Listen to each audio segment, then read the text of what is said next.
एक तरफ जराइम पेशा अफराद लुट रहे हैं तो दूसरी तरफ महंगाई ने अवाम की चीखें निकाल दी हैं। कपड़े बेचकर अवाम को आटा दिलाने वाले शहबाज शरीफ ने आटा तारीख की बुलंद तरीन सतह पर पहुंचा दिया। कराची, लाहौर, इस्लामाबाद, कोयटा, पेशावर में आटे की कीमतों में रोज बरोज इजाफा हो रहा है। शहर कायद के बासियों को आटा 150 रुपए फी किलो में मिलने लगा। इंतजामिया खामोश तमाशाई बनी हुई है, कोई पूछने वाला नहीं। नान भाइयों ने रोटी 25 रुपए की कर दी।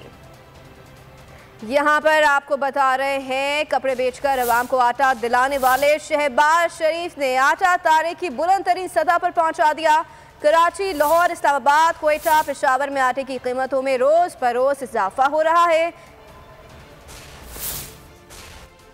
13 जमाती सरकार ने महंगाई के ऐसे बॉम्ब गिराए कि अवाम बेहाल हो गई।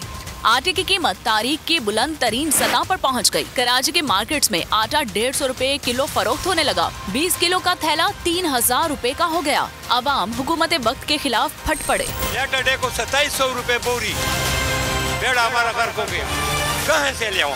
क्या करेगा? तबाह हो गए। हर चीज महंगाई है। आटे के लिए धक्के खाओ तो बड़ी मुश्किल से मिलता है। आपके सामने भी देखकर लाइनों में खड़े। नान भाइयों ने रोटी 25 रुपए और चपाती 15 रुपए की कर दी। इदारा शुमारियात के मुताबिक मुल्क में सबसे महंगा आटा कराची में फरोख्त हो रहा है, लेकिन हुकूमत, कमिश्नर, इंतजामिया कोई पूछने वाला नहीं। एक माह में 20 किलो आटे पर 700 रुपए का इजाफा हुआ है। हैदराबाद में 20 किलो आटा 2880 रुपए का मिल रहा है। सक्खर में कीमत 2700 रुपए और पेशावर में आटा 2650 रुपए मिल रहा है।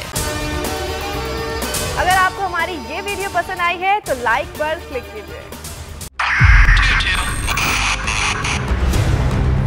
2022 बहुत सारे तोहफे भी देके गया पाकिस्तान की आवाम को। पाकिस्तान की आवाम को एक तोहफा ये दिया कि आवाम को पता चल गया कि पाकिस्तान का मीडिया क्या है। हक और सच का सफर साल 2022 में बोल रहा नंबर 1। हमने बहुत सारे शोज और ट्रांसमिशंस की। पूरा साल मुसलसल जदोजहद में निकल गया कि ये वोट ऑफ कॉन्फिडेंस के पीछे कौन लोग थे।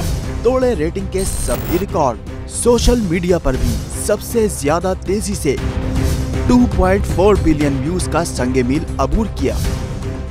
एंकर्स को भी आवाम में सबसे ज्यादा मकबूलियत मिली और सोशल मीडिया पर भी बोल रहा सब पर भारी। सब्सक्राइब करें और बेल दबाएं ताकि कोई खबर रह न जाए।